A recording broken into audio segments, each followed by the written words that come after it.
ትናንትና ከሰዓት በባህር ዳር ዘንዘላማ አካባቢ ፋኖዎች በተጠና እንቅስቃሴ አንድ ፓትሮል ሙሉ ለሙሉ ገቢ አድርገዋል ማለት ነው።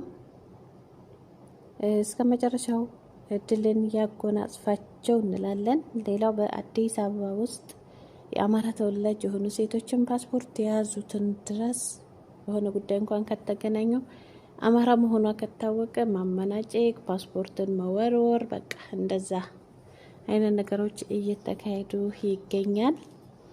ይህን እንግዲህ የታወቀ ነው። ነገር ግን ፈጣሪ ድሉን ያቅርብልን ማለት ነው።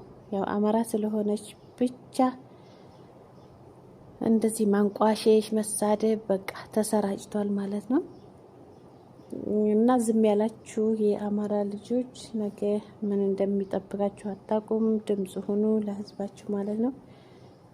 ዝም አትበሉ። ከዝምታ ምንም ማምለጥ አይቻልም።